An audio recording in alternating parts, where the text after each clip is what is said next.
nagsagawa po ng misyon. Sabi ko ng kalihim, hindi yung misunderstanding. Hindi aksidente yung encuentro sa pagitan po ng Philippine Navy at China Coast Guard. At sadyang sinadya po ito. Agresibo, illegal yung paggamit po ng pwersang ginawa ng mga tauhan ng CCG. Pero sabi naman ni National Security Advisor Eduardo Año, hindi ko maituturing na armed attack na nangyari na kondisyon para umagit ng Pilipinas sa Mutual Defense Treaty at independent po ito ng Amerika. Sa isang bayag naman, sinabi ko ng Foreign Ministry ng China na dapat magtulungan ang Pilipinas at China para bantayan ang kapayapaan at stabilidad dyan sa South China Sea. Ba't kami makipagtulungan sa ito? Hindi naman yan. Kaya sabi na nga ng UN, hindi inyo yan eh. Pagpapatukan ko itong mga to eh. Hinimok din nila ang Pilipinas na tigilan na anilang paglabag at pandiling lang sa international community. Palapitin mo nga sa akin na matadyakan. Ito sabi ni Gibo. The President has reiterated that we will not publish schedules of any roaring. Come to the conclusion that it was not a misunderstanding or an accident. We are not downplaying the incident. It was an aggressive and illegal use of force. Yes, hindi nawawala yan. We are also doing something on the diplomatic front. We have a mechanism that has been in existence for quite a number of years. Yung mekanismo yan, mukhang hindi naman po epektibo. Dahil patay po mang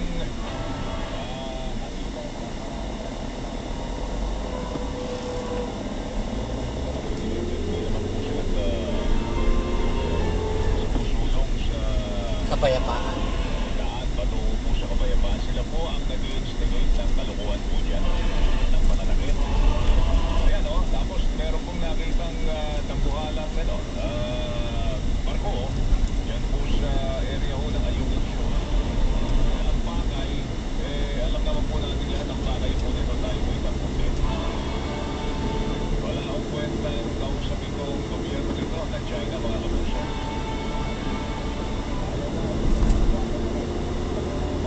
Sa mga pag-uusap po ng dalawang Pangulo, ng Pangulong Bongbong Marcos at ng kanilang Pangulo na si Xi Jinping, mag-usapan na raw po ang lahat, wag lang daw po yung West Philippines. Tingnan nyo ang kawalan.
laki oh, ganda ng motor oh. Panalo. Sarap mag-long drive. Pero pagtutok lang sa kanila na ang sako ay nasa 950 o 1,000 pesos na kada 25 kilogram na bigas ay hindi ang papasok sa 40 pesos ang kada ito ng bentahan na bigas. Pakinggan natin yung tinig ng ating nakaplayer. Kailangan mo na sa libo ang puhunan. Kailangan mag-aaso dapat 950 lang. Pag kami nagbenta ng 40, dapat mga 950 puhunan. Bababa sa 950. Dapat gano'n. Kaya ngayon, wala na kukuha ang presyo na bababa sa 1,000. Lagi pataas na 1,000. Hanggang 1,000 siguro. Pinakapapa 1,000. Pero halos broken na yun. May mga tulog yun. Sa ngayon ay nakasabay ng kung may isang linggo mula ngayon ay next week kung yun na ay kapagyayari yung pinapansin na pagbasa sa bigas sa 40 ng 46 pesos. Basta kung may ibabagsak sa kanila na mababang preso, iyak ibenta nila na mas mababa pa yung bigas na kanila na pagkukuhang supply sa kanilang mga mamimili. Ako sa nagdating ng Jerry's Price of DCWB, dapat ito. Samantala, padyak para ho sa kalusugan at buhay. Isasagawa po ng Department of Health ngayong umaga. Alamin natin ang balita yan. Padyak na magbibisikleta sila. Matibagas, Mango. Tama ka dyan, Kuya Joel, magbibisikleta nga po sa North Quezon City ang ilang opisyal at kawani ng Department of Health at bilang ng iba't ibang mga volunteer. Katulad sa labang na mga dumating mula sa hanay ng MMDA. Bahagi ito ng pagsisikap ng Department of Health na mapataas ang kamadayan o awareness ng publiko sa issue ng polusyon sa hangin. Natapos kasi ng World Health Organization, halos lahat ng maruming o halos lahat ay maruming hangin na ang nilalagap na nagdulot ng maagang pagkamatay ng libong mga tao sa buong mundo base sa datos noong 2018. Ang polusyon din sa hangin ayon sa mga eksperto ng WHO ay iniugnay sa climate change na resulta na sa pagbabago ng panahon na naka-influensya rin sa paglabas at pagkalat ng mga sakit. Dagdag pa rito, sa impormasyong inilabas naman ng DOH, 80% ng polusyon sa hangin sa Pilipinas ay mula sa sektor ng transportasyon. Kasama nga iba't ibang grupo, papadyak sila mula rito sa San Lazaro compound ng punong himpilan ng Department of Health sa Santa Cruz, Maynila, patungong lang Center of the Philippines. At mula doon ay muli silang papadyak papuntang ENR para tumikain ang ika-25 anibersaryo ng pagkakasabatas ng Clean Air Act. Ako si Manny Vargas ng GMA Super Radio DCWB. Dapat po.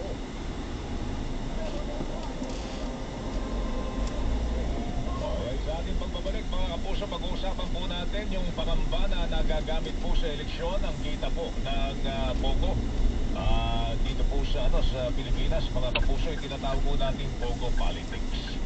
Yan ay napatunayan po sa kaso naman ni Mayor Alice Guo, mga kapuso. So, meron tayong follow-up at meron tayong panayam kayo ng balitang yan sa ating pagbabalik sa Comelec Commissioner o Comelec Chairman George Erwin Garcia. Ang oras natin na 6:26. Radyo na, TV pa, kortesiya na, disiplina pa. Melo del Prado sa Super Radio DZWB.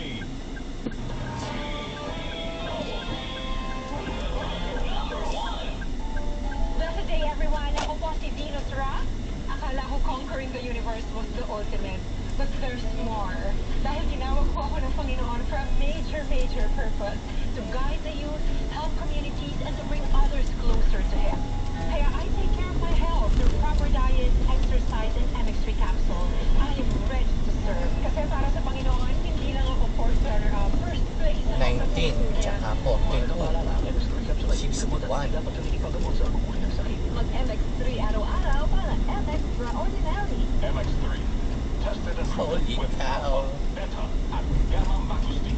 Inanyayahan po ng Veterans Fund ang lahat ng mga veterano ng World War II, post-war, mga AFP retirees at kanilang mga kaanak sa stock subscription offer po nito. Pare na mamuhunan ng minimum na 100 shares sa halagang 110 pesos bawat isang share. Ang eksklusibong handog na ito ay hanggang June 30, 2024 lamang. Bumisita po sa pinakamalapit na Veterans Bank branch o sa www.veteransbank.com.ph. Invest in heroism. Invest in Philippine Veterans Bank. Regulated by the Bangko Sentral ng Pilipinas. Member, PDIC. Pinalawak na dialysis package, outpatient mental health, higit dobling aumento sa high-risk pneumonia at stroke benefits. At ngayon, 30% increase sa health benefit packages. Ilan lang ito sa mga nasimulan na natin.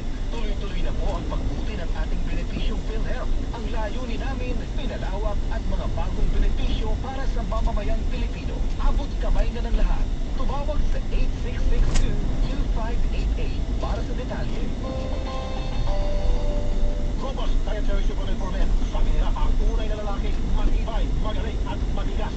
Samahan pa ng Robust. Gawa ito sa Epimedium Extract, L-Arginine, Soncaria, Cinnamomum at GABA. With proper diet and exercise. Para masiguro, hindi sa mga Mercury drugstores nationwide. Robust. 70 pesos SRP per tablet lamang. Robust. Para sa mga kalalakihan. Pagin sa inyo ng ADC Healthcare International Corporation. Mahalaga paalala, ang Robust ay hindi gamot at hindi dapat gamitin pang gamot sa anumang uri ng sakit. Robust. Para sa mga kalalakihan. Di umaatras sa bawat laban. Huwag magpabiktima sa mga kumakalat na fake news. Paano mo matalaman kung disinformation o peke ang balita?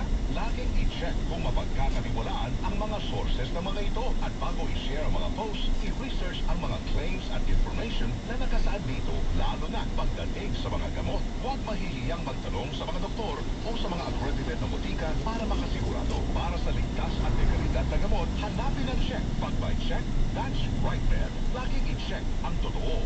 Kasama ang RightMed. Malinis ba ang tubig na iyong iniinom? Ang tubig niyo ba'y pinakukulo pa? Matalas ba pananakit ng tiyan ng inyong kapamilya dahil sa diarrhea? Uminom lang ng malinis na tubig. Gumamit ng Aquatouch Drinking Water Disinfectant Tablet. Ang tubig ay buhay. Proctos and sodium is the generic name of Aquatouch. If symptoms persist, consult your doctor. Ronnie Pangilinan here with Anthony. Dad, what's your love language? Connecting eye to eye. Eh pag lumabo mata, EO! EO is